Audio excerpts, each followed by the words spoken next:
मैं तो जीता हूँ फकत तेरी रजा के वास्ते, वरना मुझको इस जहां से कोई दिलचस्पी नहीं। सफर 1213 का दिन इस्लामी तारीख का एक सयाह तरीन दिन गुजरा है। इस्लाम और खुलफाए राशिदीन की वफात के बाद ऐसा दिन कभी नहीं आया, क्योंकि उस दिन मुसलमानों का एक अजीम सिपा सलार, अजीम मुजाहिद इस दुनिया से रुखसत हुआ।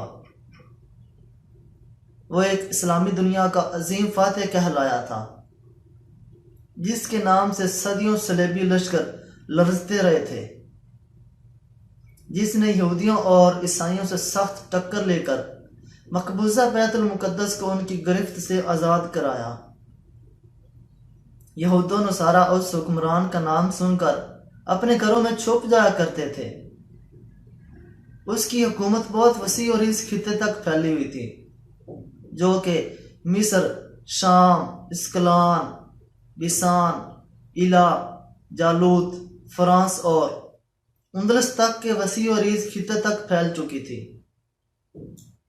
अगर वह हुक्मरान चाहता तो सोने चांदी के अंबार लगा लेता, बल्कि खालिस सोने और चांदी की ईंटों से महल बना लेता।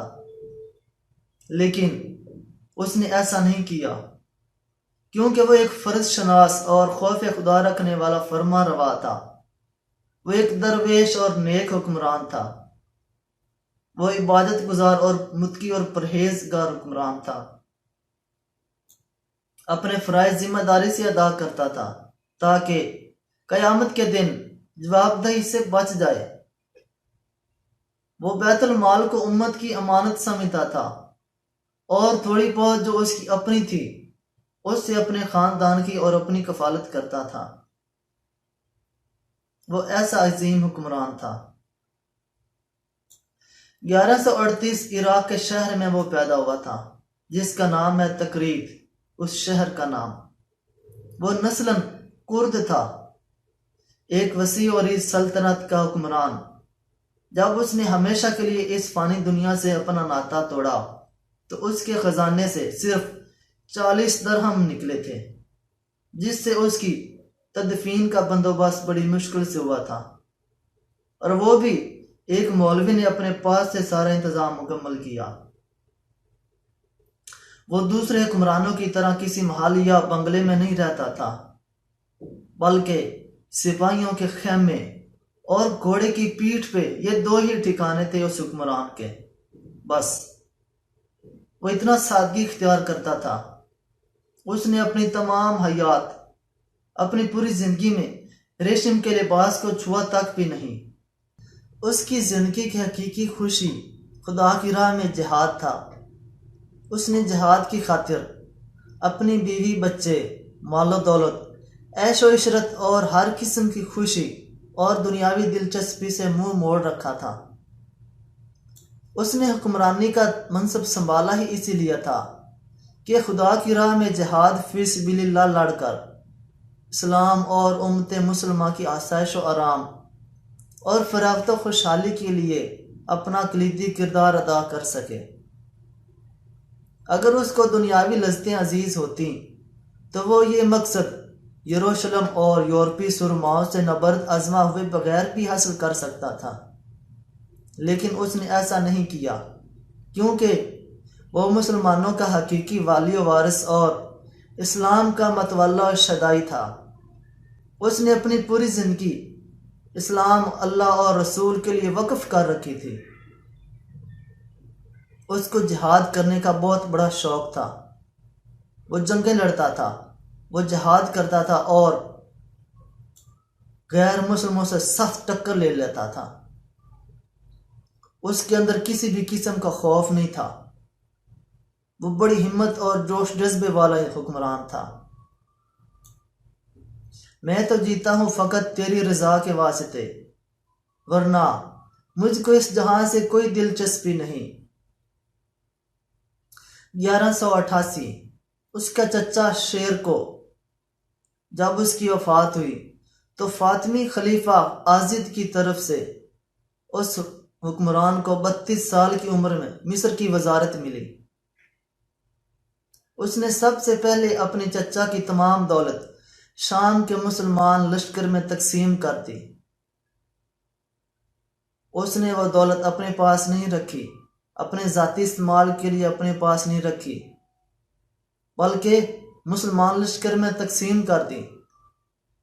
फिर 2 साल मिस्र के अंदरूनी नज़्म नस्क का जायजा लेता रहा और उसकी खराबियों को दूर करने में मशगूल रहा और सोचता रहा कि निज़ाम को कैसे दुरुस्त करना है, और बहरी और बर्री फौजों और तमाम सरकारी अदारों का निज़ाम दुरुस्त किया। उसके बाद यहूद नसारा पर हमला करने की गरज से बगदाद के खलीफा से मदद तलब कर ली, लेकिन क्या हुआ कि किसी भी मुसलमान हुक्मरान ने उसका साथ ना दिया और वह बेचारा तन तनहा पूरे यूरोप की अफवाज का सख्त मुकाबला करता रहा और कई मकबूजा मुसलमान रियासतें ईसाइयों की गिरफ्त से छीन ली। 1198 उसने अपना भतीजा फर्रुख शाह को अपने साथ मिला लिया और फिर बाकायदा जंगों का आगाज कर दिया और तमाम इस्लाम मुखालिफ ताकतों को खूब नाको चने चबवाए, और कई इलाकों से तो दुश्मन खुद ही डर कर भाग गया था और वो रियासतें आज़ाद हो गई। 1207 उसने अपना बेटा मलिक अल फजल को अपने साथ मिलाकर अंग्रेजों पर धावा बोल दिया। दुश्मन खुद ही सब कुछ छोड़कर भाग निकला और वो बहुत बड़ी वसी और इस सल्तनत का हुक्मरान बन गया। वो ना सिर्फ जंगों में मसरूफ रहा, बल्कि उसने अपनी रियाया की फलाह बहबूद के लिए जो कारनामे सर अंजाम दिए उसकी एक बहुत बड़ी लंबी फहरिस्त बनती है। उसको जब हुकूमत मिली तो उसने सबसे पहले अपनी तमाम आबादियों में तालीमी अदारे, मदरसे और दरसगाहें तामीर करवाना शुरू कर दी। उसने तमाम दरसगाहों का निज़ाम चलाने के लिए माल दौलत और जायदाद के अंबार लगा दिए। उसने सेहत व सफाई का निज़ाम बेहतरीन किया, हत्ता के शाही किला में एक बहुत बड़ा हस्पताल तामीर करवा दिया। उसने तमाम आबादियों में पानी की निकासी का बंदोबस्त किया, माहौल को आलूदगी और गंदगी से पाक किया।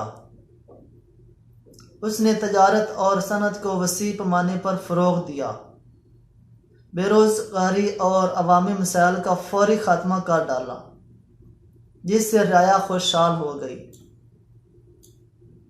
उसने मजदूरों, किसानों और मेहनत कशों के मसाइल हल किए, जिससे बंजर ज़मीनें भी ज़रखेज़ हो गईं। उसने हर इलाके में बहुत बड़े बड़े तालाब बनवाए, जहाँ से ज़मीनें ज़रखेज़ करने के लिए किसानों को पानी मुहैया किया जाता था। उसने इंसाफ और अमन व अमान का निज़ाम बेहतरीन बनाया। उसके दौर में किसी के साथ ज़रा जितनी भी ज़्यादती और जुल्म नहीं होता था। वह हुक्मरान खुद हफ्ता में 2 दिन खुली कचहरी लगाया करता था, जिसमें राया अपनी शिकायत पेश करती और फौरी अजाला होता था। कई दफ़ा खुद हुक्मरान के खिलाफ भी मुकदमा दर्ज हो जाता और वो काजी और राया के सामने सरेखम तस्लीम कर लेता था। वह हुक्मरान रियाया और तमाम सरकारी मुलाजमीन से शफ़क़त से पेश आता था, जिस वजह से तमाम सरकारी मुलाजमीन उस अजीम हुक्मरान पर अपनी जान छिड़कते थे। वो अजीम हुक्मरान कौन था? उसका नाम क्या था? 27 सफ़र को मुसलमानों का अजीम फातेह, अजीम सिपा सालार सुल्तान सलाहुद्दीन अयूबी को जब लहद में लटकाया गया तो उस खित्ता के तमाम मुसलमान बाद में खुद को तन तनहा महसूस करने लग गए, जैसे उनके बच्चे मालो दौलत उनसे छीन गया, जैसे बहुत बड़ा तूफान आ गया और सब कुछ बहा ले गया, जैसे उनका वाली वारिस इस दुनिया से चला गया। सुबहान अल्लाह, कैसा अजीम सिपा सलार था। खुदा उनके दर्जात बुलंद फरमाए और हमें भी नेक और हमदर्द हुक्मरान अता फरमाए। किबला अव्वल सलाहुद्दीन अयूबी को ढूंढ, आ मिली अगर दीवार ये तेरी दीवारों के साथ।